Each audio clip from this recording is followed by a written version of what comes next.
Bonsoir à toutes et à tous. Bienvenue pour cette deuxième table ronde du cycle Société en chantier proposé par la scène nationale de Mulhouse, la Filature. Alors, ce cycle est proposé en écho à plusieurs de nos spectacles et expositions programmées pendant cette saison à la Filature, dans lesquels les artistes que nous accueillons se questionnent sur la société et se saisissent dans leurs œuvres des enjeux centraux de nos sociétés contemporaines. Alors, pour faire écho justement à ces propositions artistiques, nous avons souhaité développer un cycle de tables rondes à travers laquelle nous pouvons faire justement dialoguer la parole des artistes avec des penseurs, penseuses, chercheurs, chercheuses, spécialistes des thématiques qui sont abordées dans ces spectacles et expositions, mais également avec des personnes issues de la société civile locale qui, par leur engagement associatif ou professionnel, vont pouvoir témoigner de leur expérience de terrain sur ces questions.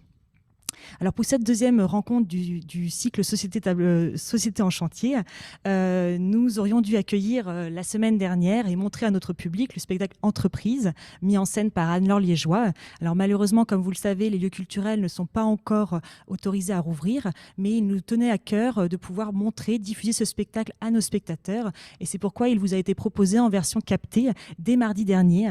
Et pour les personnes qui ne l'auraient pas encore découvert en ligne, il est encore visionnable jusqu'à mardi prochain. Voilà. Et donc ce spectacle, Entreprise, comme son nom l'indique, aborde les questions du monde du travail et plus spécifiquement celui de l'entreprise. Et pour donc cette thématique qui est un enjeu central, alors aussi bien au niveau politique, de structuration de nos sociétés qui sont quand même très organisées autour d'enjeux économiques, mais également un enjeu chez tous les citoyens, car une bonne partie de notre temps est quand même consacrée au monde du travail, à notre place dans l'entreprise.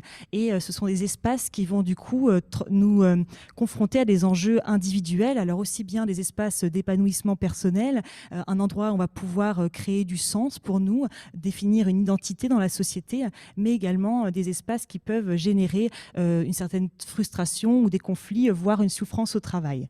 Et donc pour aborder ces questions ensemble ce soir, nous accueillons donc ce soir Anne-Laure Liégeois, la metteuse en scène de ce spectacle Entreprise. Donc, pour vous présenter rapidement Anne-Laure Liégeois, vous êtes donc metteuse en scène de la compagnie Le Festin. Dans vos mises en scène, vous faites autant appel à des textes contemporains, comme pour le spectacle Entreprise, justement, qu'à ceux d'auteurs du répertoire. Vous vous intéressez particulièrement dans vos créations à des thèmes comme le jeu des corps et celui du pouvoir. Vous êtes actuellement artiste associée à la Maison de la Culture d'Amiens et au Cratère national d'Alès. Et depuis 2019, vous avez été nommée experte artistique pour la France auprès de la Commission internationale du théâtre francophone. Et donc, nous avons eu la chance de vous accueillir à Anne-Laure Liégeois déjà à plusieurs reprises cette saison. Alors, dès notre ouverture en septembre, avec une étape de travail du spectacle Fuir le fléau, donc votre nouvelle création, qui est vraiment un projet de commande à différents auteurs de textes contemporains et qui font écho à la crise sanitaire et à cette situation exceptionnelle que nous traversons. Et également, du coup, nous avons eu l'occasion de vous retrouver également pendant notre festival Vagamonde, qui a eu lieu en janvier dernier, et qui, avec votre création, donc lecture musicale Je suis, 20 autrices du bassin méditerranéen qui donnaient la parole à des femmes qui chacune étaient issues d'un pays qui bordait le bassin méditerranéen. Voilà. Donc pour dialoguer avec vous ce soir, nous accueillons également donc Danielle Linhart. Bonsoir. Donc Danielle Linhart, vous êtes sociologue, directrice de recherche émérite au CNRS et vous avez publié de nombreux ouvrages sur alors aussi bien les continuités et les transformations à l'œuvre dans les organisations du travail, la façon dont ces évolutions vont transformer la vie collective au travail et également le rapport des salariés avec leur emploi. Voilà. Et également avec nous ce soir, donc Sylvie Morano, bonsoir. Donc Sylvie Morano, vous êtes psychologue du travail, basée aussi bien à Mulhouse et Colmar, et vous intervenez régulièrement dans des entreprises, des administrations du Haut-Rhin, sur l'accompagnement, le soutien psychologique des salariés, notamment dans une démarche de prévention et de gestion des risques psychosociaux. Nous aurons l'occasion aussi de parler un peu plus en détail plus tard. Voilà. Donc pour débuter ces échanges, alors avant peut-être de donner la parole justement aux intervenantes, je voulais rappeler que cette rencontre, il nous tenait à cœur de la maintenir en direct. Alors elle est en numérique bien sûr, vous ne pouvez voir ces échanges que par écran, mais l'important pour nous c'était de pouvoir maintenir ce temps d'échange, de participation des auditeurs. Et donc vous êtes invités tout au long de nos échanges à également témoigner ou poser vos questions aux intervenantes à travers donc l'option questions-réponses, donc Q&R du webinaire. Donc n'hésitez pas à écrire vos questions. Elles seront récoltées et lues à la fin. Donc nous aurons un temps d'échange pour clôturer ces interventions avec vos questions qui seront transmises aux intervenantes. Voilà. Donc, pour débuter ces échanges, je voulais donner dans un premier temps la parole à Anne-Laure Liégeois. Donc, déjà commencer par ce spectacle entreprise qui nous réunit ce soir.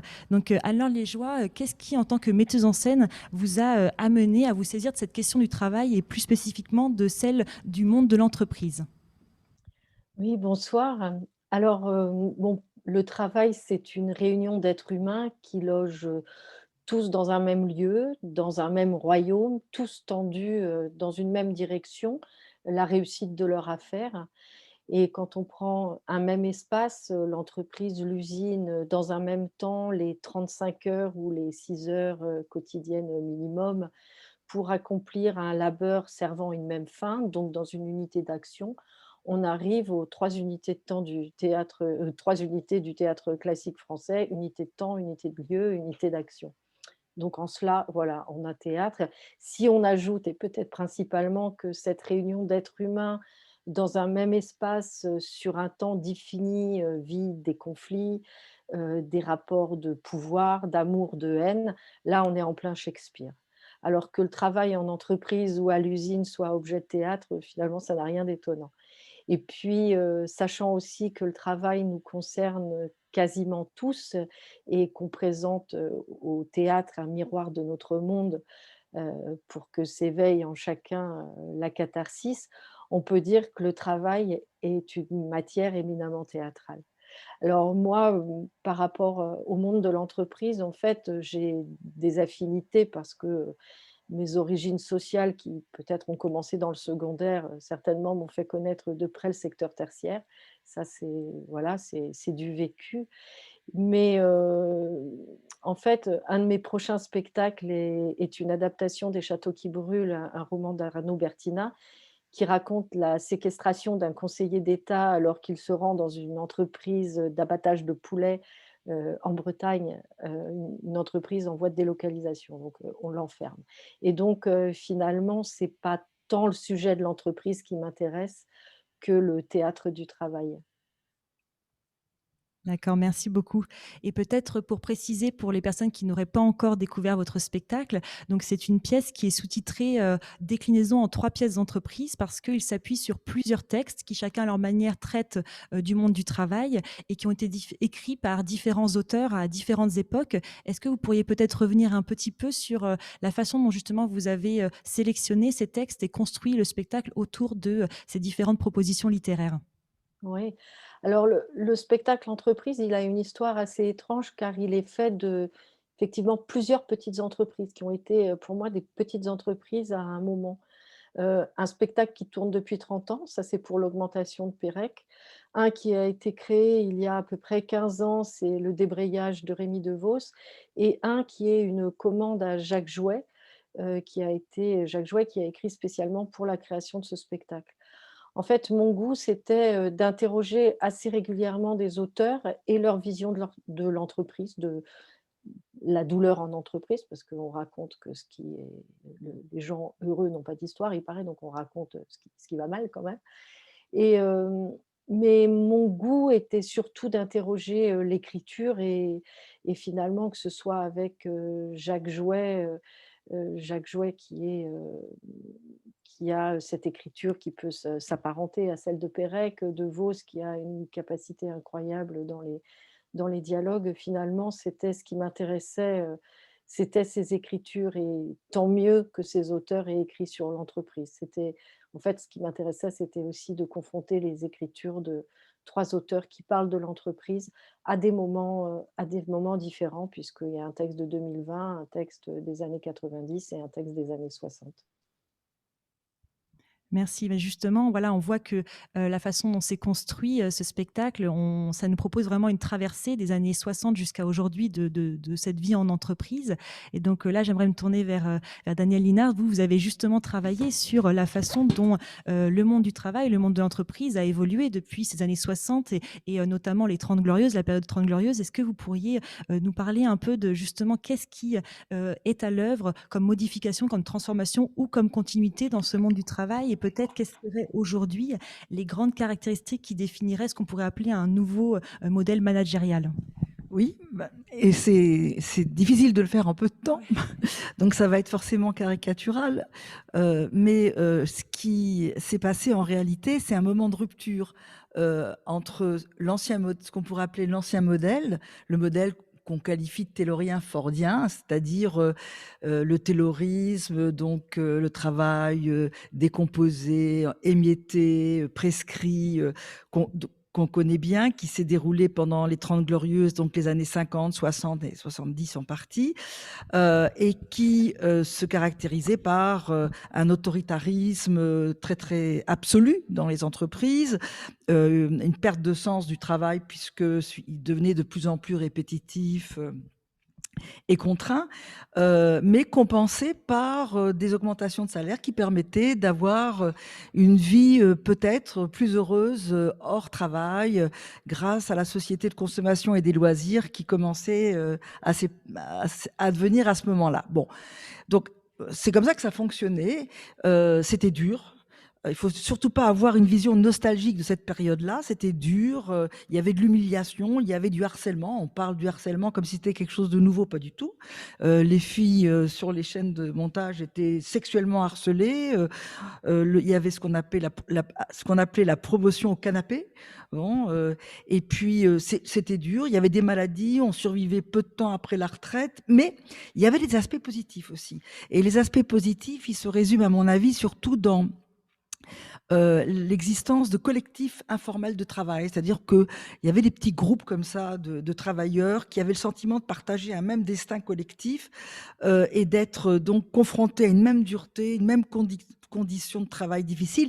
Et l'époque, c'était celle d'un parti communiste très important, d'une CGT très forte. Et puis, donc, il y avait cette idée que les ouvriers pouvaient aussi se transformer en acteurs collectifs et imposer d'une certaine façon des exigences et peut-être transformer l'avenir et peut-être s'émanciper. C'est-à-dire qu'il y avait de l'espoir et il y avait surtout le sentiment d'être collectivement une force, détenant des savoirs, des capacités, des compétences qui permettaient de déboucher sur ce que les sociologues et les psychologues d'ailleurs appellent le travail réel. C'est-à-dire qu'on ne faisait pas exactement ce qu'on était supposé faire d'après le travail prescrit. On inventait des ficelles, des trucs, des savoir-faire, on se le transmettait. Et donc, il y avait les plus anciens qui influençaient les plus jeunes et puis leur disaient prends ta carte syndicale, etc. Voilà. Bon, bref, c'était tout ça. L'ancien modèle. Et puis un jour, à un moment donné, c'est devenu invivable, insupportable parce que les contraintes étaient trop fortes, le sentiment d'impuissance se développait parce que on combattait, on était collectivement unis, on espérait déboucher sur une transformation de la société et rien ne venait. Donc en 68, notamment en France, ça a éclaté. Et ça s'est manifesté par un mot d'ordre qui résumait bien la situation. Nous ne voulons plus perdre notre vie à la gagner. On veut autre chose. Et ça a été un vrai traumatisme pour le patronat. Parce qu'il y a eu 3 semaines de grève avec occupation d'usines. Et le patronat était complètement terrorisé à l'idée que l'ordre social capitaliste a été remis en cause et qu'il fallait trouver une solution.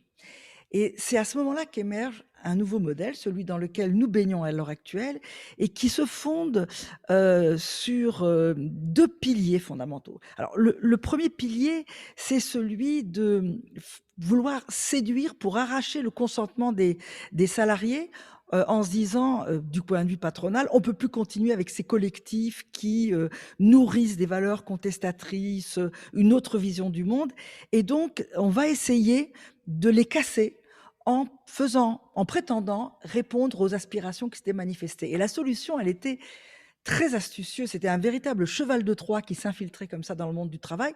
Ça a été tout simplement l'individualisation systématique de l'organisation et de la gestion du travail. C'est-à-dire que là où il y avait des collectifs et le sentiment d'un destin commun, eh bien, au nom de la satisfaction des ambitions des uns et des autres, des aspirations plutôt des uns et des autres, on allait promouvoir l'individualisation, la personnalisation de la relation de chacun à son travail, c'est-à-dire des horaires variables, la rotation des tâches, des primes individuelles, des salaires individuels, des objectifs personnalisés, y compris sur les chaînes de montage, où certains ouvriers avaient des objectifs personnalisés, des évaluations elles aussi personnalisées, et puis une psychologisation. Alors, c'est chacun qu'on va essayer de saisir dans ce qui le spécifie le plus pour casser les collectifs, mais pour prétendre aussi prendre en considération ce qui était la spécificité de la ressource humaine. Donc, ça a été un management qui disait montrez-nous qui vous êtes vraiment, sortez de votre zone de confort, prenez des risques, soyez résilients, montrez-nous qu'on peut se fier à vous, etc. Donc une manipulation psychique, si on veut dire, je pense que vous en parlerez certainement mieux que moi, Madame la psychologue. Mais voilà, donc une espèce, ça c'est le premier pilier, convaincre, alors c'est diviser, convaincre, mettre en concurrence et puis essayer d'arracher le consentement. Premier pilier. Deuxième, tout cela se faisant dans le cadre, et ça c'est quand même très paradoxal, d'un travail qui restait fondamentalement organisé sur la pensée encore taylorienne. C'est-à-dire que là où il y avait des gammes opératoires et des délais alloués, se sont substitués progressivement avec la tertiarisation de l'économie, des prescriptions, des protocoles, des process, des bonnes pratiques, des méthodologies imposées, pensées en dehors des professionnels du travail, par des cabinets de consultants internationaux qui disaient, très loin du terrain et de la réalité des métiers, comment il fallait s'y prendre pour arriver à atteindre les objectifs de l'entreprise. Donc on avait cette espèce de grand écart entre d'un côté une sorte de personnalisation, humanisation, valorisation de ce qui est le plus profondément humain, avec allez-y, réalisez-vous dans votre travail, puisque c'est ce que vous désirez. C'était ce qui s'était manifesté en 68, d'un côté, et puis de l'autre, quand même, un travail prescrit, avec des objectifs imposés, non négociables, des modalités de travail imposées, non négociables, et donc les gens les salariés sont perdus entre ces exigences, surtout dans le cadre d'un travail qui devient de plus en plus exigeant, de plus en plus intensif, avec des objectifs de plus en plus complexes, et dans le cadre d'une relative solitude, puisque les gens sont mis en concurrence les uns avec les autres, et chacun doit faire ses preuves. Donc le travail est devenu de ce qu'il était auparavant, c'est-à-dire une expérience socialisatrice difficile, douloureuse, mais commune, c'est devenu une épreuve solitaire, où chacun est confronté à des énormes difficultés qu'il vit tout seul dans son coin, persuadé que les autres s'en sortent mieux, persuadé qu'il n'est pas à la hauteur, qu'il est défaillant, qu'il n'y arrivera pas. Et il est entretenu aussi par, dans une espèce de ce que j'appelle précarité subjective, par le fait qu'on change tout le temps pour mettre en obsolescence l'expérience des salariés, de telle sorte à ce qu'ils ne puissent pas s'opposer à cette situation de travail totalement contradictoire et totalement irrationnel, on pourrait presque dire. Et donc, il y a un changement systématique, perpétuel, qui est pratiqué. On change, on restructure les départements, les services, on recompose les métiers, on transforme les logiciels, on change les partenaires entre clients et responsables, etc., etc. Il y a une mobilité systématique qui est entretenue et in fine, on a des salariés individualisés, saisis dans leur narcissisme, mis en concurrence, mis au défi en permanence, face à un travail sur lequel ils n'ont plus de prise. Voilà. Merci beaucoup pour cet éclairage. Je me tourne maintenant vers vous, Sylvie Morano, justement au vu de toute cette analyse sur les enjeux actuels du monde du travail, de son organisation et des souffrances que cela peut générer auprès des salariés. Vous qui êtes psychologue du travail, est-ce que vous pouvez peut-être nous apporter aussi votre éclairage? Alors peut-être déjà présenter ce que cela implique d'être psychologue du travail et comment vous êtes amené à intervenir dans des structures professionnelles face à ces situations de souffrance au travail. Donc déjà, bravo. Je voulais vous féliciter pour la présentation très complète. Il y a énormément de thèmes qui sont apparus sur lesquels je pourrais rebondir. On verra. Et ce que ça m'inspire dans la suite, vous avez parlé, vous n'avez pas prononcé le mot, mais du paradoxe. Et aujourd'hui, on constate aussi du paradoxe, c'est-à-dire on développe on a mis en place, on prend en compte ce qu'on appelle les risques psychosociaux, hein. C'est un de mes domaines d'excellence, d'intervention. Donc, dans les risques psychosociaux, on prend en compte des choses qui existaient depuis toujours, hein. Daniel, le stress, les violences internes ou externes. Donc, les plus visibles, ce sont les violences externes, un public violent, un public difficile, et qu'on identifie. Les violences internes sont un peu plus difficiles à identifier, mais il y en a. Et elles sont étroitement liées, elles peuvent être étroitement liées à du harcèlement. Le harcèlement est encadré par la loi, il y a de la répétition, etc. Mais voilà, alors je peux vous donner un exemple de violence interne. On a une collègue, on est dans le même bureau depuis plusieurs années, et puis tout d'un coup, il y en a une qui dit plus bonjour. Donc là, on est dans de la violence. Dans de la violence, parce qu'on fait fi de nos codes sociaux. Et c'est ce qu'on apprend aux enfants à l'école. Quand on rentre, on apprend aux enfants dire bonjour, au revoir, merci, les codes sociaux. Donc, et c'est ce qui me permet d'entrer en lien. Et ensuite, avoir le lien qu'on entretient. Donc, si on va un peu plus en profondeur, est-ce que tu as passé un bon week-end, etc. Donc, voilà, il y a des violences comme ça, sachant que ce type de violence, donc qui peuvent s'apparenter au harcèlement quand c'est le harcèlement, c'est ce qu'il y a de plus difficile à prouver. Et le harcèlement, donc c'est quelque chose qui existe depuis que le monde est monde.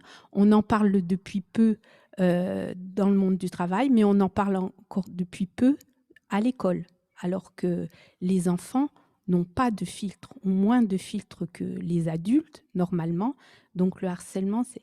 Et donc, on observe ce paradoxe entre plus on s'occupe enfin de cette souffrance au travail. Alors, je me permets de faire une parenthèse. On parle de souffrance psychique et on parle de douleur physique.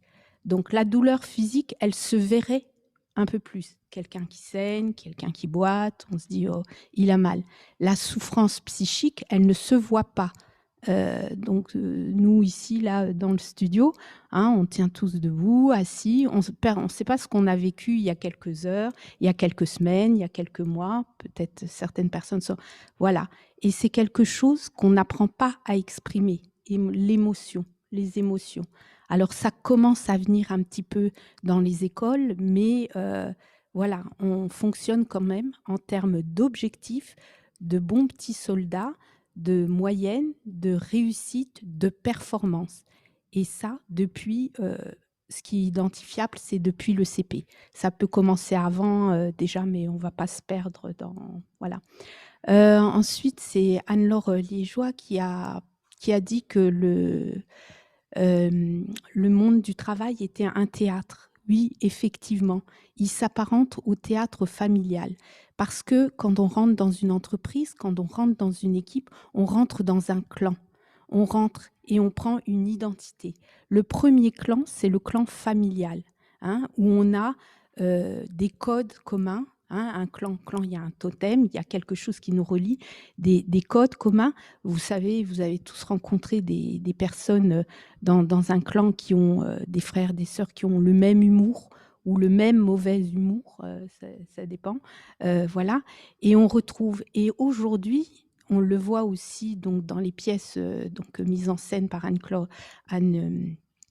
Liégeois, il y a le clan plus élargi de ces sociétés très prestigieuses de mondialisation, où on retrouve encore un paradoxe, c'est-à-dire une forte identification, parce que c'est prestigieux de dire je travaille à tel endroit.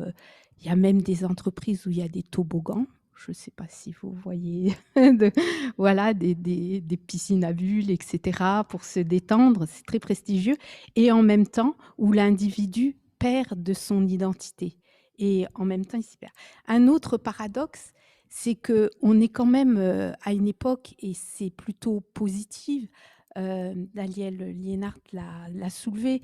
On a souvent, enfin, c'est ce qui se dit dans les nouvelles générations et moins nouvelles, la nostalgie des 30 glorieuses, la nostalgie de l'époque, voilà, où le niveau de vie augmentait, où ben voilà, les ouvriers avaient leur premier téléviseur et puis ensuite la première voiture enfin, c'était super, hein, sous couvert quand même de quelque chose qui est de l'ordre de l'assertivité dans le monde du travail. Aujourd'hui, il n'en est rien. Le niveau de vie, il y a quand même toute une classe moyenne, bon, on ne va pas partir dans la politique, mais toute une classe moyenne qui a pu émerger de cette nouvelle société et de ce nouveau mode du travail. Et il ne faut pas perdre de vue qu'on est quand même dans une société, et ça c'est la bonne nouvelle, la majorité des gens, je n'ai pas de statistiques, mais de ce que je vois moi sur le terrain, 90% et plus de personnes sont à la bonne place, sont dans un métier qui leur correspond. Alors voilà, j'invite à chacun à réfléchir à quelque chose qu'il ne voudrait surtout pas faire. Alors il y a des personnes qui ne supportent pas le sang, et effectivement, tout le monde n'est pas fait pour être soignant. Il y a des personnes qui ne supportent pas le froid, donc être paysagiste, c'est être quand même à l'extérieur par tous les temps. Il y a des personnes qui adorent les animaux, la ferme, etc. Donc j'invite, ici, on est entouré de personnes qui sont dans le milieu culturel, et je pense, j'espère, je vous le souhaite, voilà, que vous aimez beaucoup. Et le paradoxe, donc alors moi je m'occupe quand même d'un public, actif, hein, à peu près les 30 ans jusqu'à 50-57 ans. J'ai très, très peu de très jeunes et très, très peu de personnes âgées puisque, en tant que psycho du travail et ayant ma clientèle, c'est des entreprises, hein, et je reçois donc les salariés d'entreprise, donc j'accompagne très peu, d'extrêmes. Les quelques personnes âgées, mamies notamment, que j'ai reçues parce que je suis spécialisée post-trauma, hein, donc ça, je ne sais pas si on pourra développer ce soir, parce que dans le monde du travail, je fais juste une parenthèse, comme dans la on on peut vivre beaucoup de traumatismes et des traumatismes, le monde du travail peut réactiver des traumatismes qui n'ont pas été réglés dans la petite enfance, dans l'adolescence.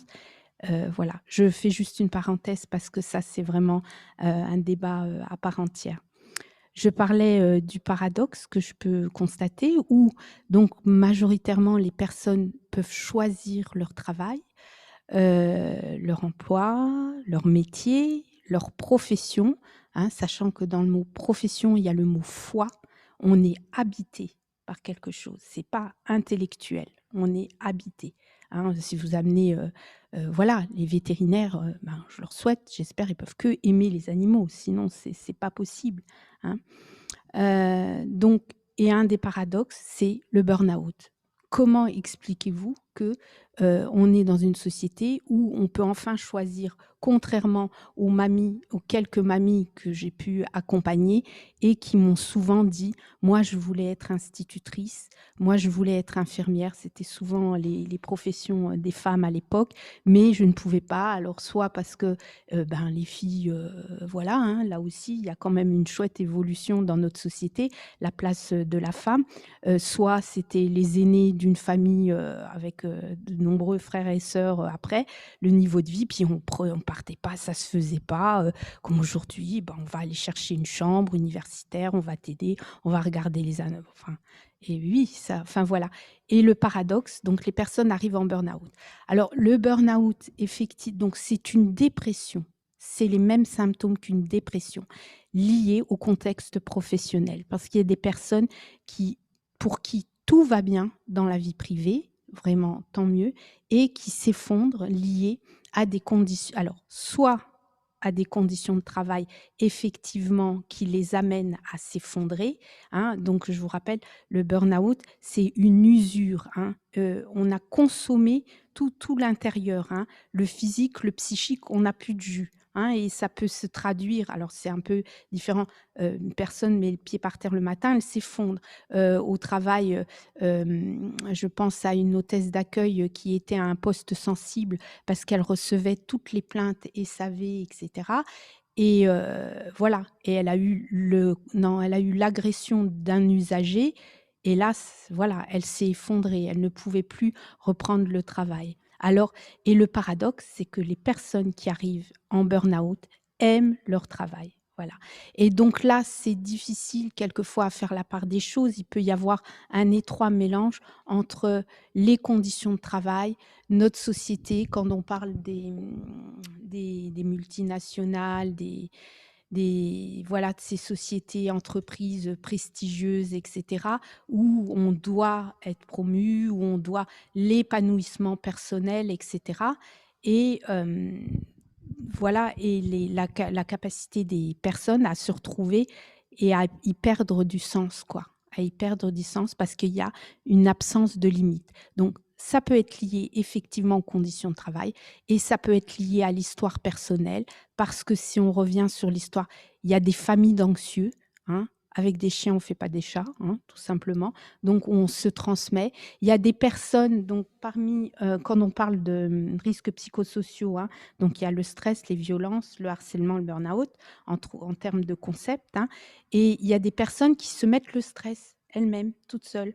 Hein. Il n'y a pas longtemps, il y a une dame qui au moment à la fin d'une formation, est venue me dire: «Mais oui, quand vous avez parlé du stress, je me suis rendu compte que je fais tout vite, je range mes affaires vite. Il faut que j'arrive vite à la maison alors que personne ne m'attend, hein».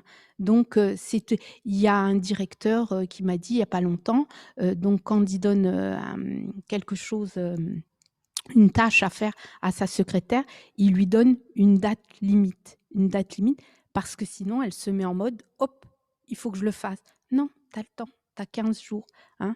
Donc c'est toute une difficulté pour quelquefois dénouer, qu'est-ce qui appartient à la personne et qu'est-ce qui relève réellement, du terrain. Voilà, hein, où on trouve, effectivement des harceleurs.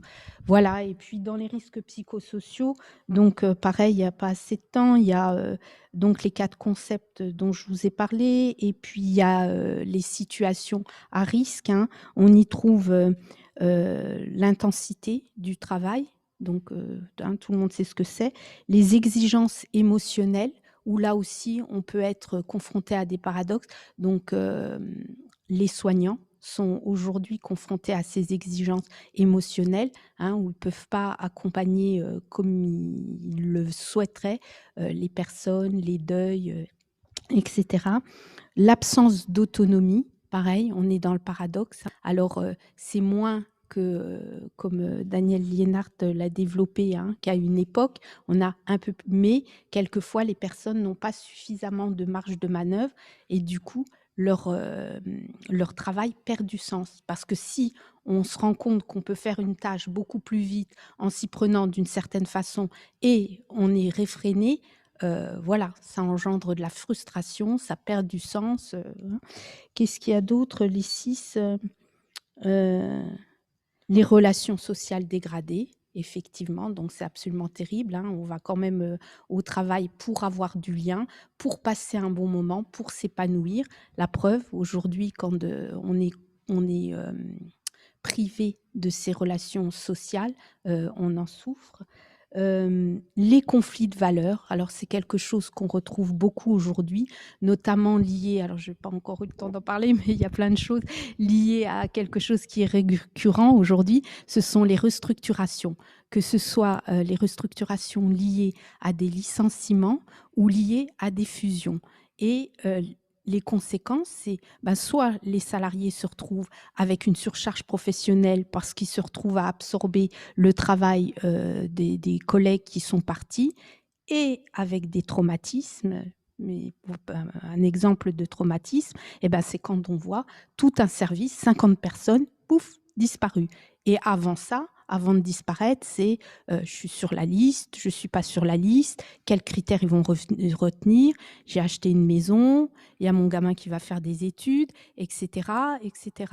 Donc voilà, donc restructuration qui engendre soit une surcharge professionnelle, soit des fusions de la même façon surcharge ou des disqualifications. Hein. Les fusions, c'est souvent, bon, il peut y avoir par exemple 2 responsables, hein, un dans le Haut-Rhin, un dans le Bas-Rhin, on va fusionner, il n'y en a plus besoin de 2.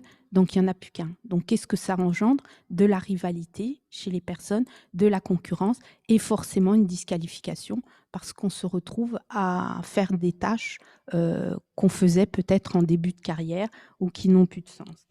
Et le dernier, par rapport aux risques psychosociaux, c'est l'insécurité, quelle qu'elle soit. Hein. Alors, soit l'insécurité liée, ce que je disais tout à l'heure, au public, à un public difficile, à des conditions de travail difficiles, soit l'insécurité économique avec des risques de licenciement, etc. Et là aussi, à l'arrière-plan, on a beaucoup de traumatismes. Mais ça fera l'objet d'un autre débat. Merci beaucoup. Alors, peut-être pour rien. prolonger justement vos réflexions sur ces questions, je voulais faire le lien avec le spectacle d'Alain Léjoie que vous avez justement toutes les deux eu l'occasion de découvrir en amont de cette rencontre. Et je voulais vous soumettre juste un petit exercice, c'est-à-dire revenir chacune sur peut-être un extrait, un passage du spectacle qui vous a particulièrement marqué et peut-être apporter, partager votre analyse de cet extrait au vu alors de vos réflexions sur le monde du travail ou sur votre expérience de terrain. Voilà, peut-être Daniel Linhart, si vous voulez commencer. Volontiers, moi, alors, j'ai trouvé tout très inspirant, donc c'est difficile Difficile de faire une choisir. sélection. Ben oui, parce que tout renvoie effectivement à des enjeux absolument fondamentaux. Il y a derrière, on sent des analyses très, très fortes et très argumentées sur ce que devient le monde du travail. Moi, je dirais, j'étais très... comment dire, en résonance avec la partie c'est le dernier, c'est en date 2020, sur le langage diffusé dans l'entreprise. Alors, cette nouvelle langue managériale, soit en anglais, il y a plein de mots dans anglais qui sont balancés. Et moi, ça m'arrive dans mes entretiens d'être confronté à des gens qui me disent il y a tel et tel mot, et je leur dis mais ça veut dire quoi exactement? Bon, il disait exactement, je sais pas trop, mais en gros, ça veut dire, voilà, c'est-à-dire qu'il y a une espèce de désappropriation à travers l'imposition d'une langue étrangère. Il y a une désappropriation du réel, c'est-à-dire qu'on ne sait plus exactement de quoi on parle. On voit à peu près, on sait ce dont c'est vecteur. D'ailleurs, on veut qu'on aille plus vite, time to move, allez, il faut bouger, il faut y aller, lean management, lean production, on veut réduire, mais comment, etc. Réduire les effectifs, réduire les délais, réduire les coûts, réduire les budgets, tout, enfin bref, il y a plein de mots comme ça qui résonnent, mais ça a été vrai aussi, on a utilisé d'autres mots en français, enfin moi, c'est ce que ça m'a évoqué, on le voit d'ailleurs dans la pièce. Moi, j'ai été très frappée quand s'est mis en place le nouveau modèle managérial de façon assez installée en 1980, dans les années 80, il y a eu une révolution langagière. Et par exemple, les ouvriers ont disparu. Il n'y avait plus d'ouvriers. On disait les opérateurs, les responsables d'installation, les conducteurs d'îlots, etc. Mais on ne parlait plus d'ouvriers au point que un de mes collègues dans un de ses livres et qui était professeur à HEC racontait qu'il avait demandé à ses étudiants qui étaient déjà en 5e année combien pensez-vous qu'il y ait d'ouvriers en France il y a une dizaine d'années. Il disait 1 million et comme mon collègue avait l'air étonné, il disait ah non 500 000, 400 000, en fait il y en a 7 à 8 millions, presque 10. Il y a encore beaucoup d'ouvriers, mais on les a escamotés parce qu'on a changé les mots. On parle d'opérateurs, on parle plus ou de conducteurs d'installation une fois de plus. Par exemple, on parle plus de qualification, on parle de compétences, on parle plus de groupe de travail, mais d'îlots, d'air, il y a eu une véritable révolution langagière qui fait que on ne sait plus dans quel monde on vit. Hein. Alors, on va vous dire, par exemple, voilà, on a décidé que vous, les ingénieurs, les cadres, vous allez être en situation géographique de meilleure communication, de meilleur confort. Qu'est-ce que ça va être? Eh ben, un open space. Bon, open space, qu'est-ce que ça veut dire? Bah, on se rend compte que ça veut dire, en gros, c'est comme dans les ateliers pour les ouvriers, on met les ingénieurs en rang derrière leur écran, comme ils étaient en rang derrière leur établi ou derrière leur poste sur les chaînes d'assemblage. Mais effectivement, il y a toute une révolution, une nouvelle langagière, une nouvelle langue, et c'est très important à mon avis, sociologiquement, de se poser la question de la raison d'être de cette révolution langagière. Pourquoi? Eh bien, je crois justement, c'est pour introduire une rupture. Le management, le patronat veut convaincre les salariés qu'ils ne sont plus les ouvriers motivés par l'idéologie de la lutte des classes, inscrits dans le cadre d'un rapport de force comme ils le vivaient dans les années 60, 60, 50, 60, 70, mais qu'ils étaient une grande famille, vous l'avez un peu évoqué tout à l'heure, et tout ce qui est construit, qui était construit avant la pandémie d'ailleurs, de façon assez étonnante et amusante maintenant, c'était pour faire croire aux salariés que lorsqu'ils travaillaient dans l'entreprise, ils étaient chez eux, ils étaient à la maison. Alors on leur mettait en place des conciergeries pour qu'ils puissent arriver avec leur linge sale, ils repartaient le soir, ils étaient lavés, des séances de massage, de méditation, des conseils diététiques, des zones de détente, des toboggans pour aller à leur bureau. Moi j'ai visité un établissement de Google où il y avait une salle insonorisée avec des guitares et des batteries pour qu'ils puissent faire de la musique. Donc l'idée c'est vous êtes chez vous. Dans l'entreprise, c'est là votre vraie vie, c'est là votre vraie famille, c'est là. Et donc, la révolution langagière était là pour porter l'idée du consensus, de la grande famille, de l'amour que portent les directions à leurs salariés. Et je n'exagère pas. Les managers disent nous vous aimons, vous les salariés. D'ailleurs, il y a les Chief Happiness Officers, les responsables en chef du bonheur. Il y a les DRH de la bienveillance et du bonheur aussi.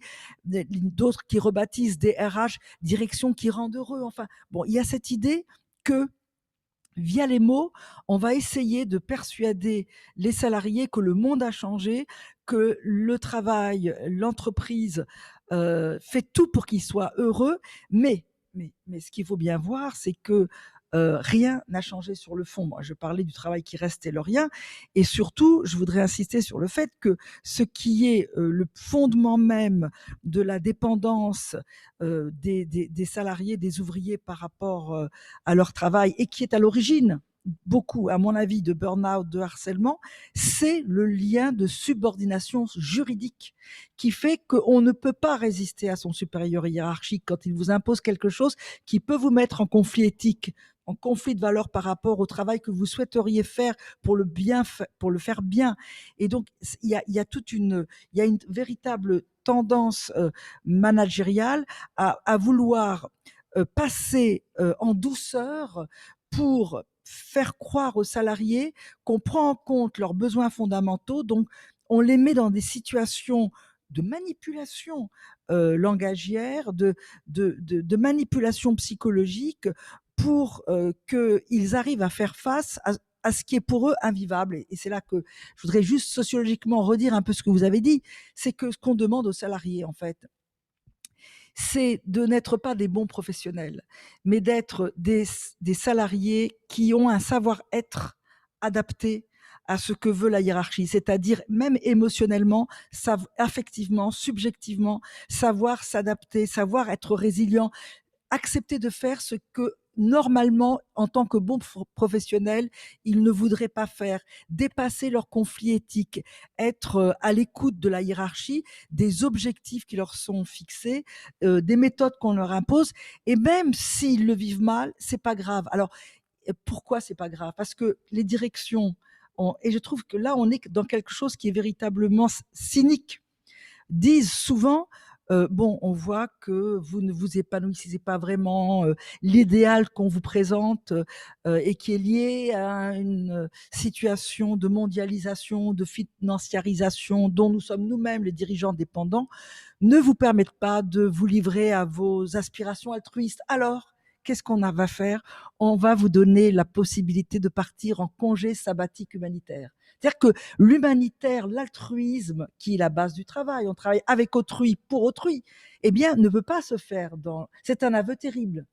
Les directions le disent, on ne peut pas faire de l'altruisme, on ne peut pas travailler pour autrui dans les entreprises, mais vous pouvez faire en dehors, dans les années sabbatiques, comme vous pouvez aussi avoir des comportements particulièrement humains en donnant des RTT, des journées de réduction de travail à des salariés malheureux qui doivent accompagner un enfant mourant ou un parent mourant. Donc, montrez votre générosité. Mais ce qui est terrible, c'est que la générosité, la volonté de donner à la société pour satisfaire les besoins d'autrui en faisant un bon travail, c'est pas dans l'entreprise qu'on pourra la faire. Et c'est un aveu terrible. Et je crois qu'une bonne partie du malheur, de la souffrance au travail, des traumas et du burn-out vient de cet épuisement, d'avoir à se mobiliser entièrement, cognitivement, émotionnellement, affectivement, pour faire quelque chose auquel on n'adhère pas nécessairement. Même si on aime son métier, même si on aime sa profession, je suis complètement d'accord avec vous. Les gens arrivent et se battent pour avoir un emploi, une fonction, un travail qui correspondent à quelque chose qui parle pour eux. Mais le drame vient de ce qu'ils ne peuvent pas le faire correctement. Vous savez ce qui se passe dans certaines entreprises? C'est terrible. Ça s'appelle la chasse au gaspille. C'est des managers qui m'expliquent. On fait la chasse au gaspille. C'est-à-dire qu'on va voir les salariés, on leur dit, disent les managers, vous voulez trop bien faire. Vous voulez vous faire plaisir, vous, en tant que professionnel, en faisant du bon boulot. C'est pas ce qu'on vous demande.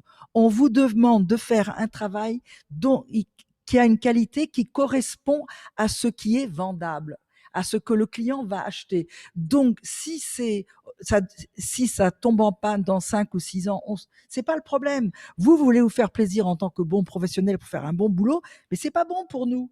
Notre intérêt, c'est d'avoir une petite pièce défaillante qui va faire que dans 5 ans, ça va tomber en panne. Alors, et ça s'appelle la chasse au gaspille, de vouloir trop bien faire son travail. Donc, une partie de la souffrance, du malheur au travail vient du fait que les gens veulent s'engager dans leur travail, veulent faire c'est ce que Yves Clos appelle le travail empêché, veulent faire quelque chose qui soit utile pour les autres, mais les directives qui leur sont imposées en termes d'objectifs, de qualité, de critères de rentabilité, d'efficacité, de productivité ne leur permettent pas. Et je termine, ne vous inquiétez pas, je termine, ils ne peuvent pas s'y opposer à cause de ce lien de subordination qui font qu'ils sont censés, en tant que salariés, obéir à leur hiérarchie. Est-ce que Sylvie Morano, vous vouliez aussi revenir sur un passage justement du spectacle Entreprise qui vous a marqué? Oui. Alors, juste pareil, je rebondis, je fais suite, j'adhère à ce que dit Daniel Liénart, et c'est ce qu'on appelle, dans le cadre des risques psychosociaux, les conflits de valeurs.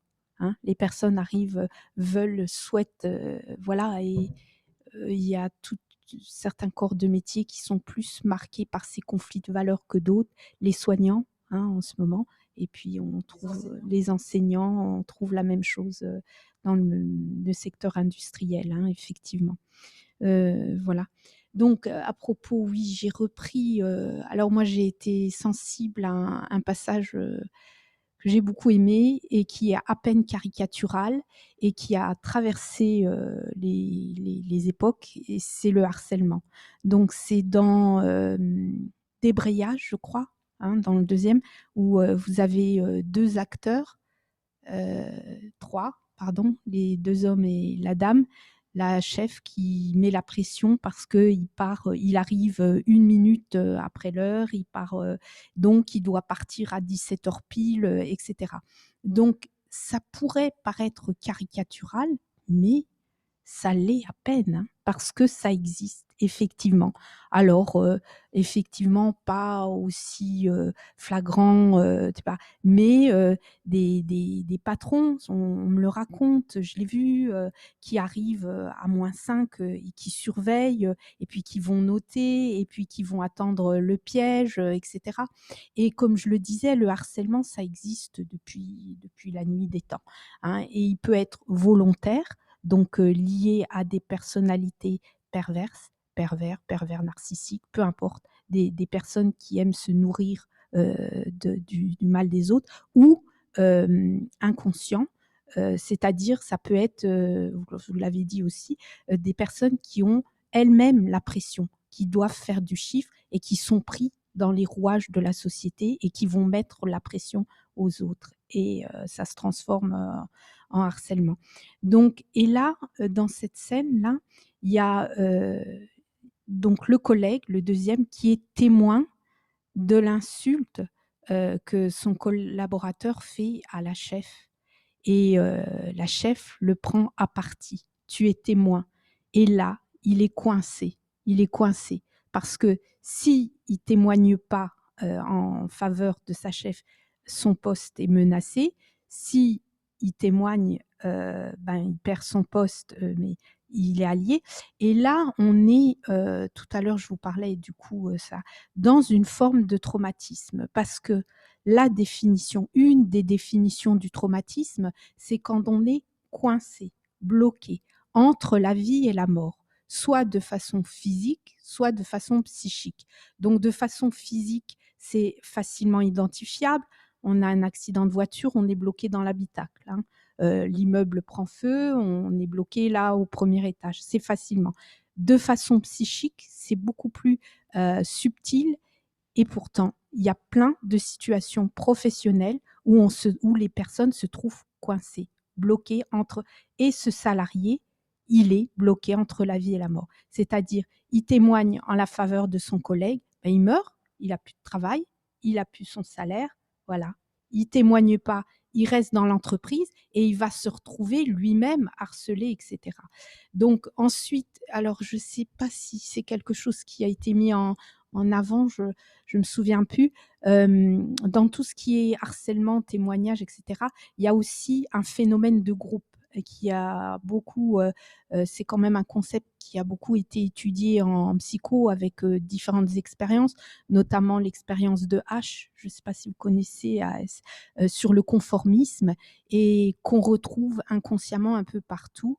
Alors, outre que les personnes jouent leur carrière, leur vie, leur promo, leurs primes de fin d'année, enfin tous les enjeux vitaux, hein, où on peut être vraiment en bas de la pyramide de Maslow, se retrouver en insécurité, puisque si on perd son travail, on est en insécurité. Donc tous ces enjeux peuvent être joués par un phénomène de groupe, d'influence qui s'appelle le conformisme, c'est-à-dire on remarque des dysfonctionnements. Alors, outre, c'est difficile de les dénoncer, d'aller au feu, parce qu'on rentre en guerre, hein, et la guerre, tous les jours, c'est pas facile. Donc, les personnes surfent un peu avec des formes de compromis, hein, on dit, on dit pas, on s'efface, etc. Mais il y a ce phénomène de groupe qui va faire que toi tu dis pas, toi tu dis pas, toi tu dis pas, toi tu dis pas, moi je dis pas, on dit pas, on ne dit pas. On se rallie et c'est une forme aussi d'inconscient collectif, mais oui, de conformisme. Je ne sais pas si c'est clair. Il y a des expériences hein, qui ont été faites. Alors je vous la cite parce que elle est tellement, j'ai le temps, elle est tellement.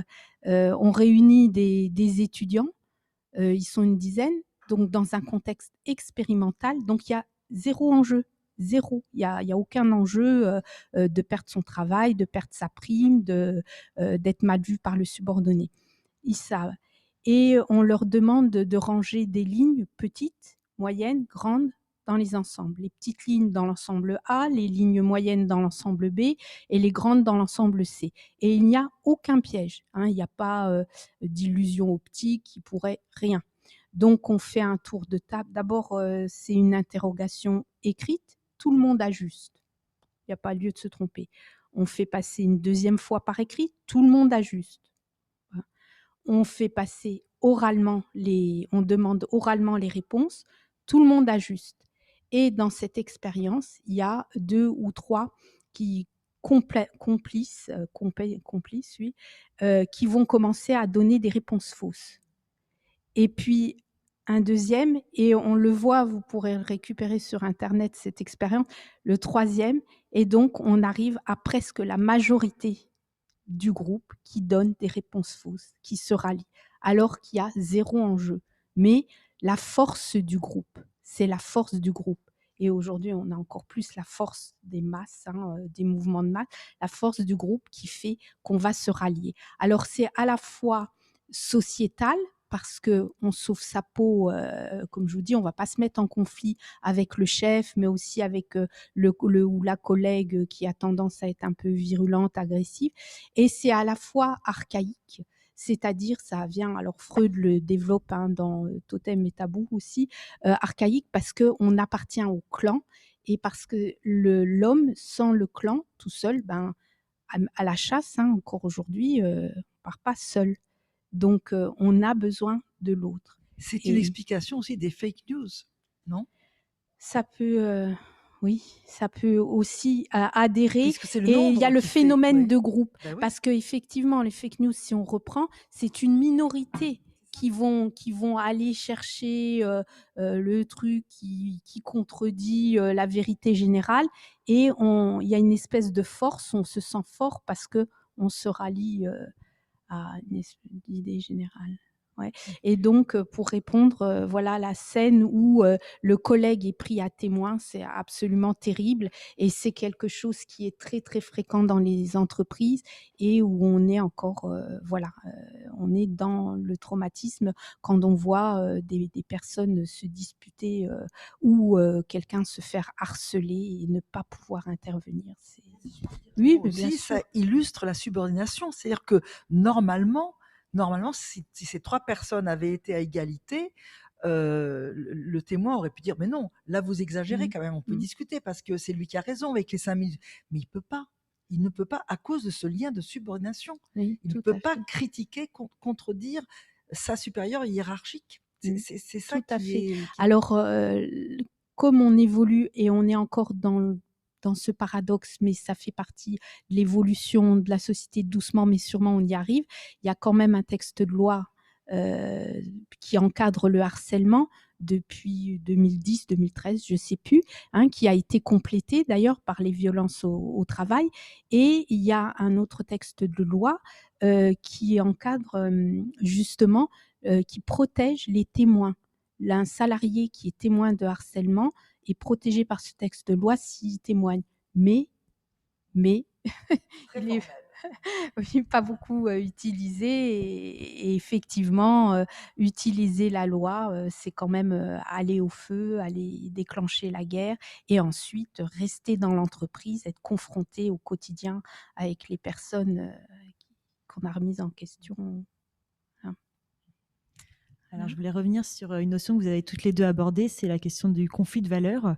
Parce que alors, nous sommes ici dans un théâtre et il me semblait intéressant aussi de traverser les enjeux que vous avez toutes les deux soulevés sur cette question du rapport au travail, aussi l'appliquer au secteur culturel. Parce que c'est vrai que souvent, alors qu'on le voit dans la mise en scène d'Anne-Laure Léjoie ou dans ce qu'on a donné comme exemple du monde du travail, on pense plutôt à des peut-être grandes multinationales, à des entreprises assez bureaucratisées, des secteurs du travail qui sont peut-être plutôt organisé autour de la recherche de profit, des lois du marché. Mais en réalité, comme vous l'avez soulevé, il y a d'autres métiers, l'enseignement, la santé, qui sont traversés aussi par ces enjeux-là.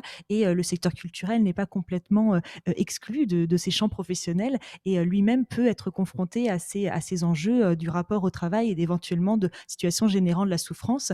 Il y a notamment, par exemple, une étude en 2017 qui a posé la question de la gestion des ressources humaines dans le domaine culturel et qui a mis en avant justement l'absence d'accompagnement de cette question managériale dans le domaine culturel, justement liée au fait qu'il y a une sorte de conflit de valeurs, conflit éthique dans ce milieu, car beaucoup de salariés trouvent le secteur culturel très attractif, le choisissent, s'y engagent pour des valeurs, pour œuvrer pour l'intérêt général et donc sont fortement attachés à leur profession. On parle souvent de métier passion d'ailleurs pour les métiers de la culture, mais en même temps, ils peuvent se retrouver des fois en décalage entre ces valeurs et d'ailleurs les valeurs portées par la structure et le projet culturel de la structure dans laquelle ils travaillent et la réalité de terrain, les relations, on va dire, un peu banales, de sociales, d'interaction, l'organisation du travail dans leur structure. Et ce décalage va créer justement ce conflit de valeurs ou ce conflit éthique dont vous avez parlé.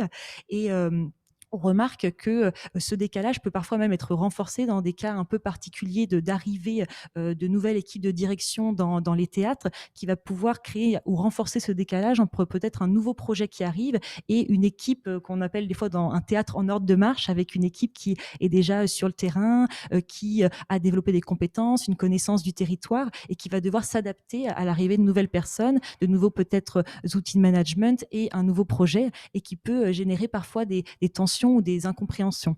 Et donc, c'est pour ça que je voulais me tourner de nouveau vers Anne-Laure Liégeois, car vous avez été vous-même donc à la direction d'un centre dramatique national, donc le Centre dramatique national d'Auvergne de 2003 à 2011.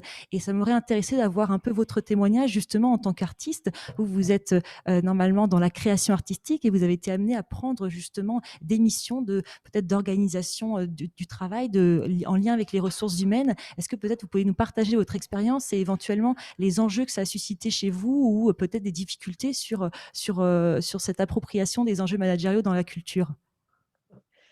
Oui, c'est tout un tas de termes en fait.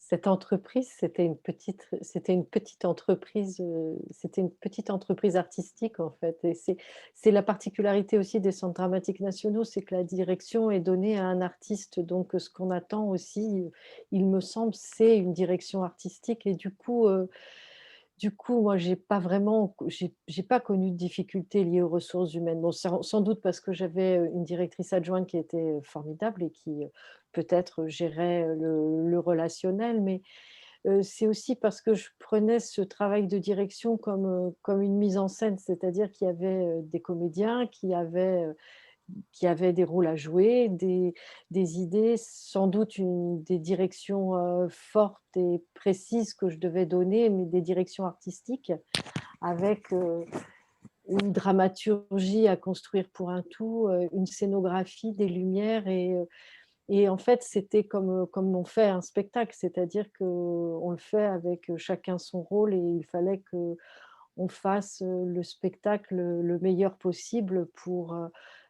recevoir, nos invités qui étaient les spectateurs et bon, alors effectivement, cette direction, elle partait d'idées très intimes parce que d'idées comme une mise en scène. Une mise en scène, c'est l'expression, c'est la représentation d'un texte, qui passe par notre filtre et du coup qui devient quelque chose de très, très intime. Mais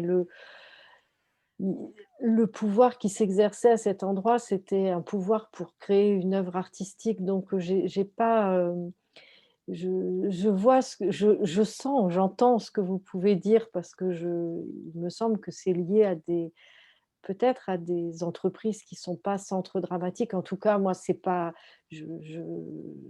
voilà, moi, ma gestion, c'était une gestion, artistique et comme les gestions des spectacles, un spectacle, c'est quelque chose qui se fait ensemble, même s'il y a quelqu'un qui dirige le spectacle et qui exprime son intime, mais voilà, je peux pas répondre vraiment du coup, à cette demande, mais je vois un peu ce que vous pouvez entendre derrière parce que je suis pas aveugle non plus. Je vois bien comment ça peut se passer dans certains scènes nationales peut-être, c'est dans certains théâtres, mais il me semble pas, oui, ça peut pas se passer comme ça dans un centre dramatique, même si En effet, c'est ce que vous avez soulevé. Ce qui est intéressant, c'est l'idée d'avoir différentes missions. Vous avez parlé, vous, de la direction vraiment artistique et qui était peut-être très clairement définie avec à côté une direction aussi peut-être plus administrative qui faisait que vous n'avez pas voilà. à l'endroit de devoir gérer ces questions d'organisation du travail et qui peut être peut-être justement une piste de réflexion sur l'organisation du secteur culturel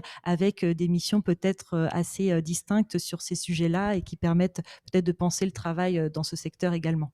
Oui, mais penser aussi une direction en centre dramatique, c'est aussi penser à l'argent, c'est aussi penser, à la production, à la diffusion, mais bon, puis c'était un centre dramatique où on était une quinzaine, quoi, donc chacun avait aussi, sa responsabilité et bon, c'est vrai qu'il y avait un moment qui était très important, c'était, tous les mardis, le moment de la réunion d'équipe où on se retrouvait tous, et on avait besoin aussi tous d'exprimer, ce qu'on faisait dans cette entreprise qui était une scope et ça aussi, je crois que c'était important.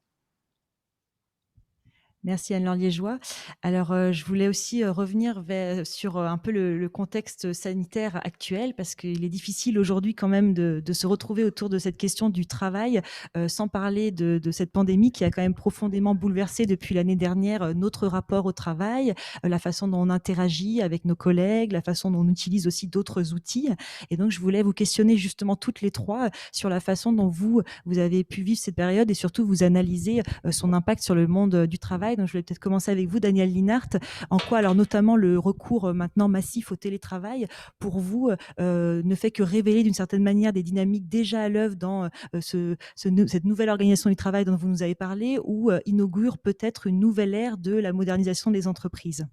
Oui, alors c'est intéressant parce que en France, il faut savoir que comparativement à d'autres pays, notamment occidentaux, le télétravail a été peu développé malgré certaines demandes des syndicats et des salariés, pour des raisons qui sont particulières à la France et qui sont que les managers français se méfient plus que leurs homologues étrangers de leur main-d'œuvre. C'est-à-dire qu'ils ont été extrêmement traumatisés par la lutte des classes, la conflictualité, la force des collectifs, et ils ont le sentiment qu'il faut vraiment avoir la possibilité de contrôler, de contraindre, de surveiller, d'avoir à l'œil les salariés. Et donc l'idée de les éparpiller un peu à leur domicile sans savoir exactement comment ils travaillaient, s'ils n'étaient pas dans un faux semblant ou s'ils n'étaient pas en train d'essayer de truquer,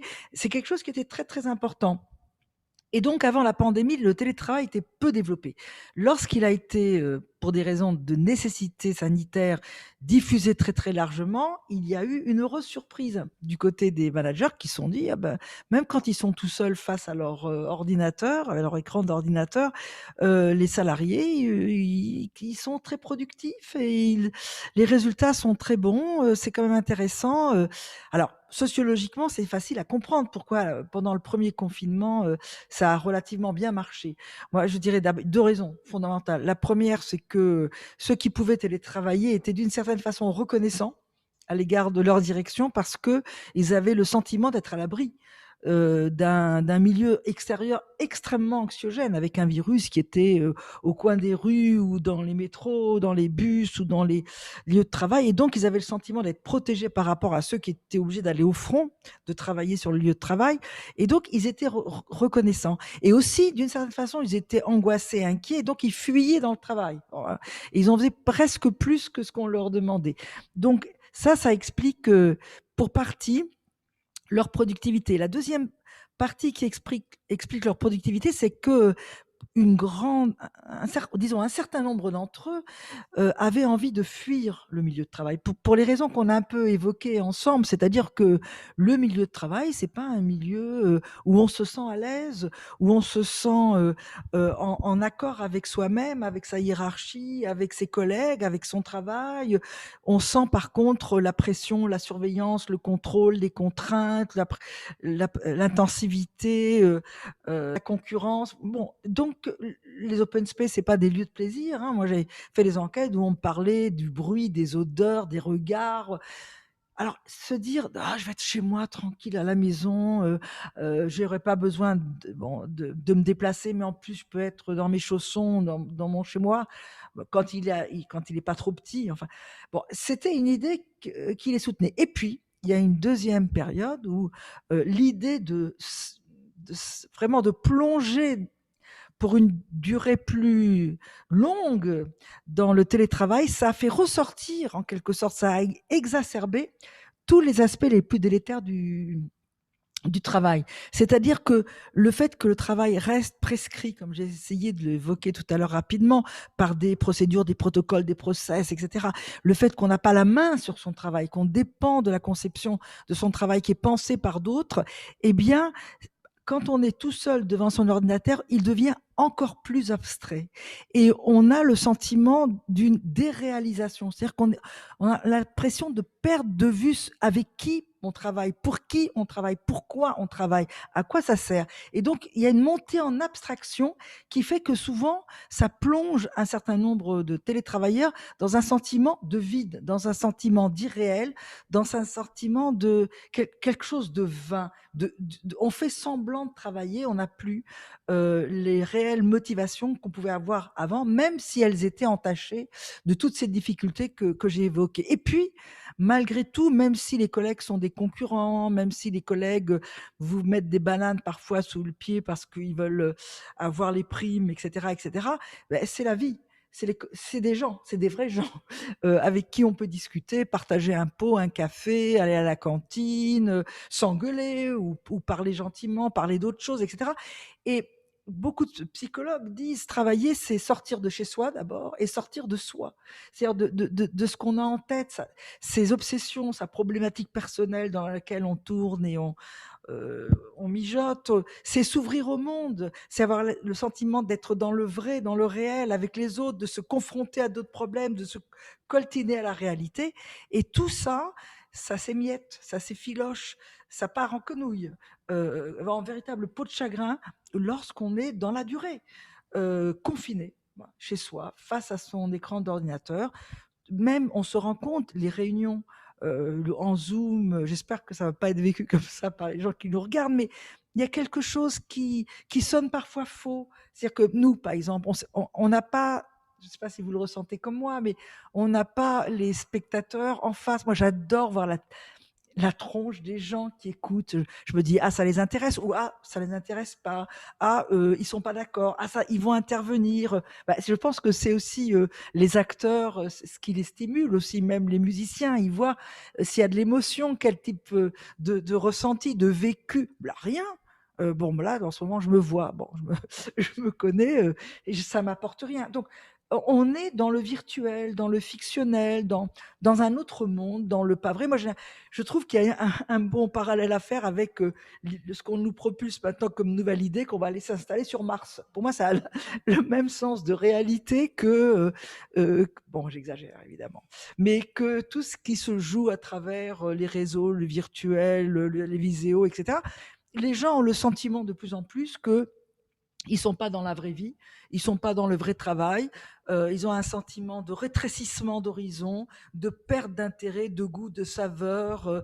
Moi, je me souviens, dans les années fin 70, j'avais fait des enquêtes auprès de femmes, de jeunes femmes, et à l'époque, il y en avait moins qui travaillaient, le taux d'activité était plus faible. Et elle me disait, mais moi, j'ai besoin de mon travail, même si je gagne pas beaucoup et même si c'est pas un travail que j'adore, mais au moins, je suis dans la vraie vie. Je vois d'autres personnes que mes enfants et ma famille ou mes commerçants. Et voilà, et je partage avec d'autres des difficultés, des problématiques, et puis des fiertés et des moments d'amusement, etc. Donc on a besoin des autres. Je crois que ce qui caractérise l'être humain, c'est qu'il est avant tout un être social. Il a besoin des autres. Et qu'est-ce que la prison? C'est la punition ultime, c'est être privé des autres. Bon, on vous met avec 2, 3 personnes dans un même KGB, j'allais dire, mais ça s'appelle pas une cellule. Ben, c'est pas des gens que vous aimez particulièrement, donc vous êtes privé des vrais gens, du vrai monde, et c'est une punition. Et je crois que c'est comme ça que c'est vécu le télétravail. Est-ce que Sylvie Morano voulait compléter cette intervention? Bah, c'est tout à fait juste, hein, on est des êtres sociaux, on a besoin des autres, on ne peut pas vivre sans. Donc là, on est confronté, encore une fois à ce paradoxe où quelquefois, même si ça se passe mal sur le lieu de travail, eh ben, on regrette, on en a besoin. Maintenant, ce que j'observe par rapport à cette crise sanitaire et ce qui en découle et notamment, le télétravail, confinement, on remarque que dans ce type de situation, tous les comportements arrivent à exaspération. C'est-à-dire des personnes qui étaient déjà de nature angoissée vont l'être encore plus. Heu, quelqu'un qui était déprimé va l'être encore plus, hein. Ça arrive à exaspération. Ensuite, c'est quand même difficile de faire une généralité. Alors, c'est sûr, la généralité, ça c'est clair, on le vérifie, on est des êtres sociaux, on a besoin de sortir, sinon les femmes n'auraient pas pris autant de postes de travail que ce qu'il y a, outre la nécessité financière, le niveau de vie. Mais euh, alors, j'ai un peu tous les des comportements divers. Il y en a qui sont clairement contents d'être chez eux. Parce qu'ils étaient dans des conditions de travail hier encore, hein, en consultation, quelqu'un me disait, elle a affaire à un public très difficile. Ben là, elle est dans ses murs, dans son bureau, il y a une belle tapisserie, elle se met de la musique. On peut pas mettre de la musique dans les open space. Voilà. Donc il y a aussi ce versant-là. Des personnes qui étaient en surcharge professionnelle ou qui se faisaient harceler, eh ben là, elles travaillent à leur rythme. D'autres, voilà, qui ont la chance d'habiter plus à la campagne, voilà.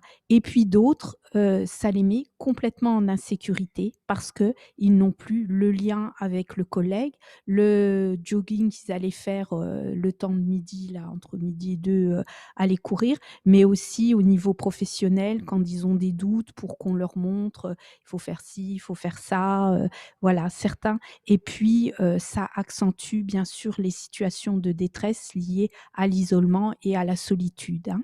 Et voilà. Et après, il y a quelques employeurs qui interdisent les jeunes diplômés, enfin voilà, étrangers, de retourner dans leur pays alors qu'ils feraient exactement le même travail. Bon, ça c'est encore autre chose, hein. On est toujours, mais il y a vraiment un peu de tous les discours. Certains sont satisfaits.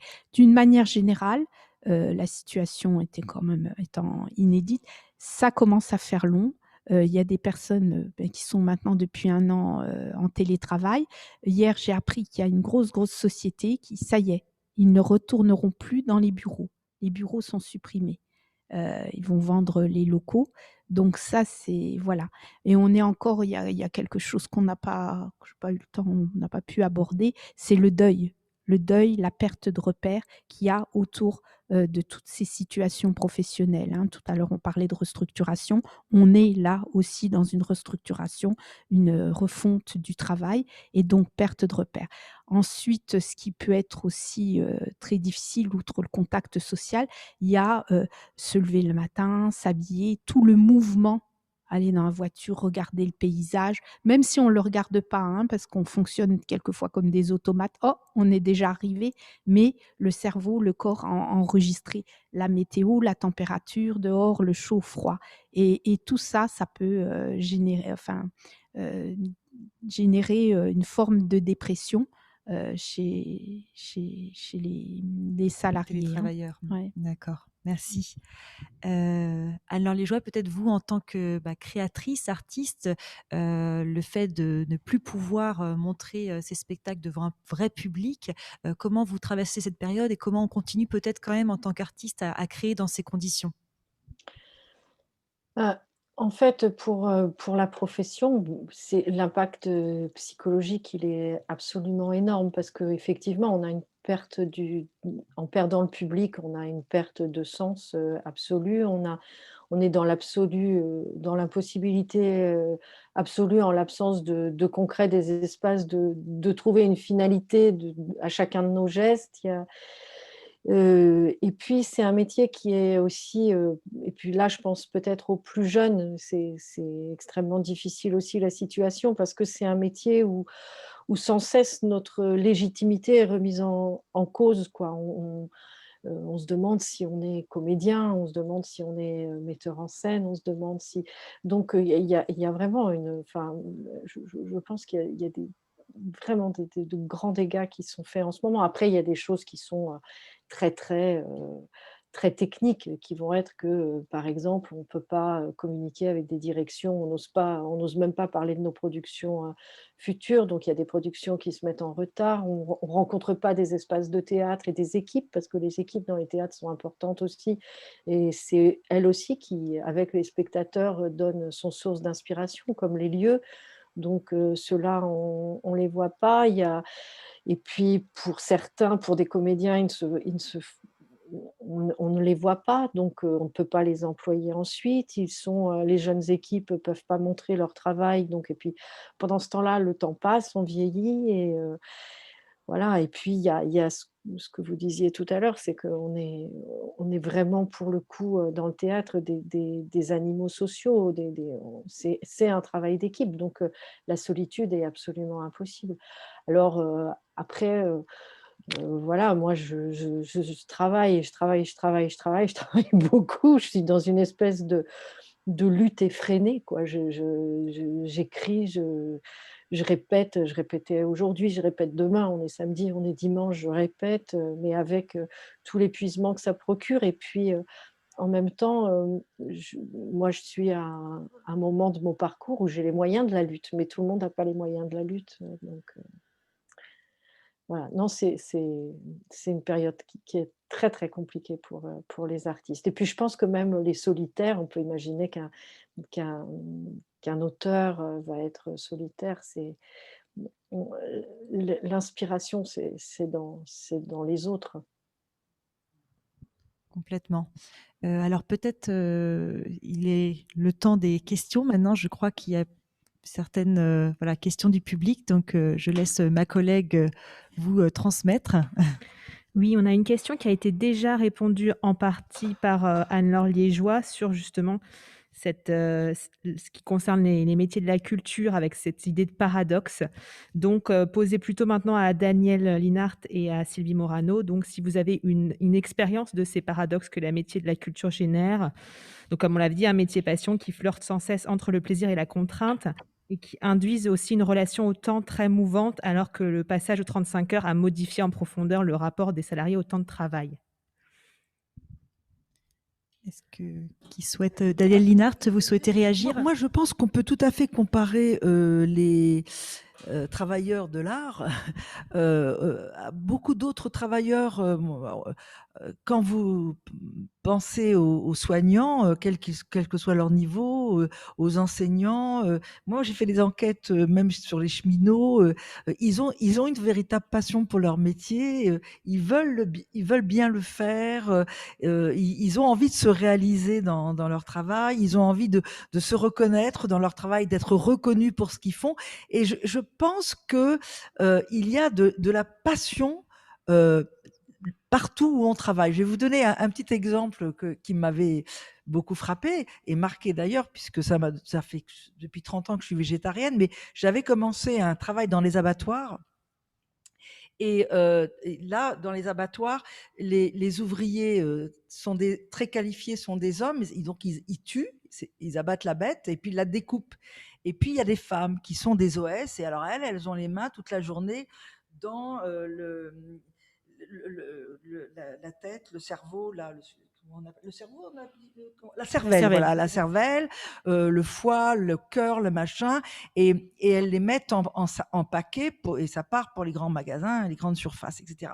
Et puis, moi, je m'étais évanouie quand j'avais vu tout ça, et donc je faisais des enquêtes à l'extérieur, et un jour il y a un contremaître qui arrive qui me dit: je comprends pas, les ouvrières se sont mises en grève. Non, elles sont mises en grève, mais ce qui se passe est terrible, parce que comme il y a eu beaucoup de tueries, ils appellent ça comme ça, élégamment, donc ces messieurs avaient tué beaucoup de bêtes, et donc il fallait aller très très vite pour les abattre, et donc on leur avait demandé de venir la nuit aider les femmes à faire le travail. Donc ils venaient la nuit, ils travaillaient aussi pour faire avancer le boulot. Et quand les femmes arrivaient, les OS arrivaient dans leur atelier, elles flanquaient à la poubelle tous les encours, ça s'appelle, tout ce qu'avaient commencé à travailler et à traiter, et ces messieurs qui étaient très qualifiés et qui étaient à l'abattage. Et le contremaître me disait, quand je leur dis c'est du gâchis, on ne peut pas supporter ça, arrêtez, elles m'ont menacé de faire une grève. Expliquez-moi ça. Alors donc moi je les ai interviewées et je les ai entendus développer tout un discours qu'on pourrait qualifier de passion pour la beauté. Elles utilisaient ce terme de leur métier. Elles disaient: est-ce que vous pensez que ces messieurs, sous prétexte qu'ils savent tuer et découper, ils peuvent faire comme nous ce beau travail qu'on fait, cette découpe si fine, si belle pour le consommateur, cette espèce d'amour qu'on y met, que le consommateur retrouve. C'est-à-dire que la dimension, ce que je veux dire, c'est pas du tout pour rabaisser les acteurs, pas du tout le monde mais que la passion, l'être humain arrive à la mettre partout dès lors qu'il est convoqué pour réaliser, pour faire, et qu'il sait que ce qu'il fait est destiné à autrui. Et donc, je pense que le conflit que vous évoquez et qui va, à mon avis, se développer dans le monde de la culture, parce que le monde de la culture, me semble-t-il, est déjà en train de subir ce qui s'est passé dans les hôpitaux, dans les enseignements, c'est-à-dire une prise de pouvoir de la part de l'administratif, du financier sur les gens de métier, sur les gens de la culture véritablement, comme on voit dans les hôpitaux, les directions décider de comment il faut travailler et l'imposer aux professeurs, aux médecins, aux infirmières. Moi je pense que c'est quelque chose qui se développe et qui va diffuser dans tous les secteurs, quels qu'ils soient. Et donc, ça va, à mon avis, vous arriver. Mais je voulais juste dire que ce à quoi vous allez être confrontés, la douleur, la souffrance, le mal-être, le conflit de valeurs, comme vous disiez tout à l'heure, vous allez l'avoir. Mais moi, ce qui m'a, en tant que sociologue du travail, le plus ému, c'est cette capacité de chaque individu à s'inventer, à se créer une passion pour ce qu'il fait, parce qu'il a envie de faire quelque chose de beau et d'utile pour autrui. Est-ce que Sylvie Morano, vous souhaitez compléter? Je rejoins. Je ne sais pas si on se crée une passion, je pense qu'on l'a, c'est intrinsèque. Et moi, je parle plus de foi, comme dans profession, hein, il y a le mot foi, on a la foi. Et je redis, la majorité des personnes aiment leur profession, leur métier, y compris dans les abattoirs, y compris les bouchers. Et heureusement, oui, j'ai eu un boucher récemment, il adore son métier, c'est une réelle spécialisation avec, enfin, il m'a expliqué la viande qui laisse se rancir, etc. Et, et aujourd'hui, ce qui se passe enfin dans le monde du spectacle, mais pour tout le monde, je pense que c'est une dématérialisation. Alors la dématérialisation, ça fait déjà longtemps qu'elle a commencé dans notre société, hein, parce qu'on touche moins la matière, tout est automatisé. On a aussi une dématérialisation, on touche moins l'argent. Hein, voilà, tout est virtuel. Et là, on s'éloigne de la matière. Donc, le milieu du spectacle n'a plus sa matière qui est aussi le public. Hein, le lien, les enseignants non plus les élèves non plus.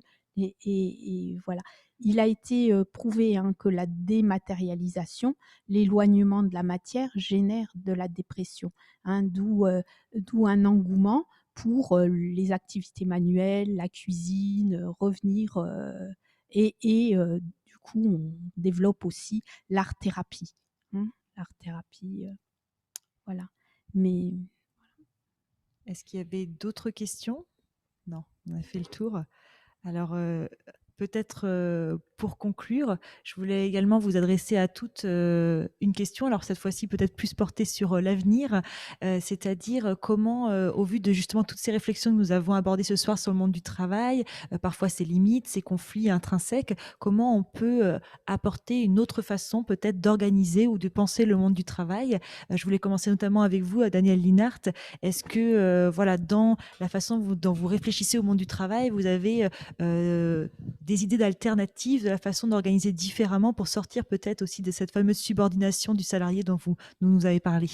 Mais je crois que nous sommes véritablement à un moment historique où il faut, et je crois que une partie de l'opinion publique commence à en prendre conscience, il faut que nous repensions nos modes de production et de consommation si nous voulons remédier au désastre qui prévaut dans le monde du travail, à cause du mal-être, de la souffrance que ça crée, dans le monde aussi de la consommation et de l'usage des biens et des services qui sont produits, parce qu'on voit à quel point les consommateurs et les usagers sont manipulés par l'usage de plus en plus intense des neurosciences, où on dit qu'on est capable de faire acheter à un consommateur un produit ou un service avant qu'il ait lui-même conscience ou envie de l'acheter. Enfin bon, nous sommes projetés dans des logiques qui deviennent totalement déshumanisantes.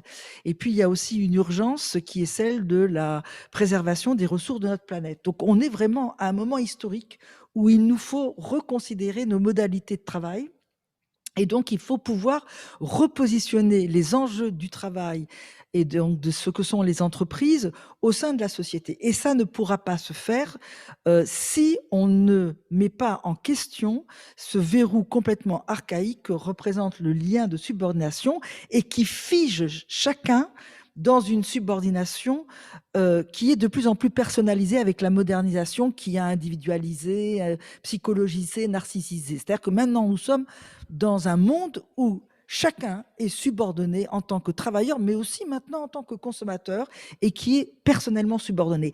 Et du coup, il y a une sorte d'entrave généralisée de l'intelligence collective qui ne peut pas se repositionner par rapport à l'avenir, c'est-à-dire que devons-nous faire pour que la planète, le travail et la consommation redeviennent des modalités, des ressources pour les générations à venir et pour la nôtre finissante aussi, mais pour les générations à venir.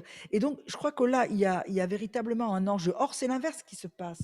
Moi, j'ai été frappée, je le redis toujours, il y a une appropriation non seulement économique et financière des entreprises et du travail par des petites directions capitalistes de plus en plus financiarisées, mais il y a aussi une appropriation symbolique qui stérilise la pensée. En 1998, le CNPF, c'était le Conseil national du patronat français, ça dit bien ce que ça veut dire.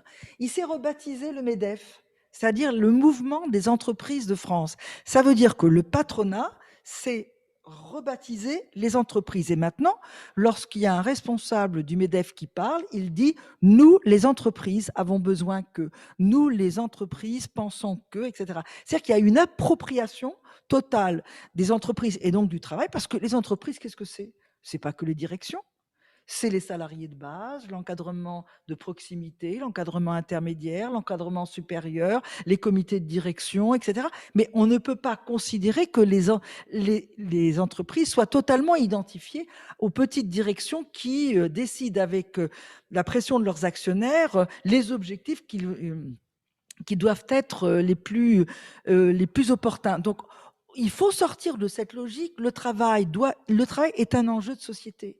Et pour que nous nous emparions, nous les citoyens, et les citoyennes et les citoyens, de cet enjeu que représentent le travail et les entreprises, il faut que l'on puisse remettre en question ce lien de subordination qui d'ailleurs est une hérésie totale dans des sociétés qui politiquement se déclarent démocratiques, parce que dans une démocratie, nul n'appartient à personne. Or, dans le lieu de travail, dans le monde du travail, dès lors que vous voulez gagner dignement votre vie, vous vous engagez à venir travailler, à mettre au service de l'entreprise vos compétences, mais c'est dans un rapport de subordination, c'est-à-dire d'obéissance a priori à votre hiérarchique et à votre direction, quel que soit le degré de connaissance, de compétences qu'elles détiennent. Donc là, il y a véritablement un enjeu, et je pense que les jeunes générations sont en mesure de prendre date par rapport à ce rendez-vous historique et peut-être de remettre en question ce qui nous paraît comme naturel et normal. Et je terminerai juste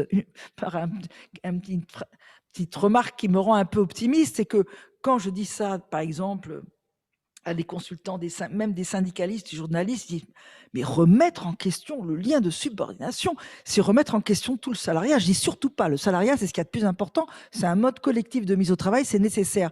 Mais non, mais vous ne comprenez pas, c'est parce qu'il y a la subordination que l'employeur est responsable et donc qu'il doit accorder des garanties, des protections. Et moi, je leur dis toujours, écoutez les débats qu'il y avait à l'Assemblée nationale lorsqu'on a posé la question de savoir si on pouvait accorder le droit de vote aux femmes. Et là, les gens disent, le droit de vote aux femmes, mais ça va foutre toute la société par terre, rien ne pourra plus marcher, mais comment imaginez-vous qu'on puisse continuer à définir des choix politiques cohérents si les femmes votent? Voilà. Bon. Or, la sociologie, c'est une discipline qui a pour objectif de déconstruire ce qui apparaît naturel et de montrer que ce que nous vivons, c'est la résultante de choix successifs historiques qui nous ont conduits au point où nous en sommes et qu'on peut penser autrement et avancer autrement. Voilà. Grand chantier pour l'avenir. Alors, Sylvie Morano, vous qui donc êtes confrontée à des situations concrètes de souffrance au travail, quelles sont peut-être les pistes ou les conseils que vous transmettez justement aux personnes, aux salariés pour dépasser peut-être ce mal-être? Quels seraient peut-être vos conseils? Alors moi, je pense que je suis optimiste, tout arrive, c'est doucement mais sûrement, exactement de la même façon que les femmes ont le droit de vote, exactement de la même façon qu'on demande la parité, exactement de la même façon qu'on se saisit, du thème des risques psychosociaux et qu'on prend en compte, donc on parle plus d'ailleurs de risques psychosociaux, mais on parle de qualité de vie au travail, hein. Donc bon, après, avant de faire la déco, il faut faire le ménage. Donc, hein.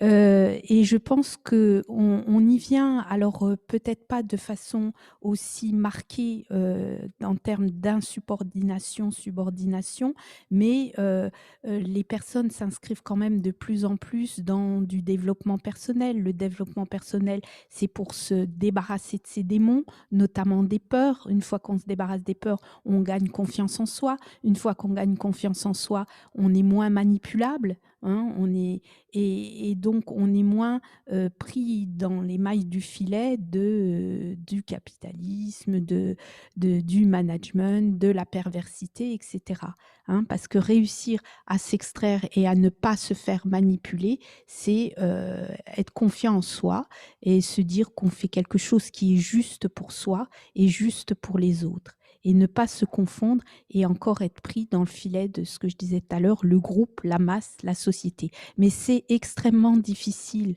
On y vient tout doucement, mais c'est extrêmement difficile, encore une fois, de s'extraire de ce clan, de s'extraire de ce mode de fonctionnement, hein. Vous en avez parlé, le langage, hein. Ben non, si dans les sociétés américaines d'ailleurs, tout le monde se tutoie, hein, en France, non. Lycée, collège, école, le vouvoiement existe. C'est difficile d'en faire fi. Mais si vous travaillez dans ce type de société et que vous commencez à vous tutoyer, vous vous mettez à l'écart. Et à l'écart, vous risquez d'être interprété comme une menace, un danger. Donc vous vous fondez. Et on est encore dans un lien de subordination, de manipulation. Mais l'être humain peut difficilement en faire fi, mais il y a des prises de conscience et je pense qu'on va y arriver. Et pour finir avec vous, Anne-Laure Liégeois, peut-être auriez-vous des façons de travailler, par exemple dans une compagnie où on fonctionne quand même différemment que dans une entreprise, peut-être des modes de travail dans une compagnie qui seraient, qui vous tiennent particulièrement à cœur et qui peuvent être tendraient à être aussi des modèles de réflexion pour d'autres champs professionnels?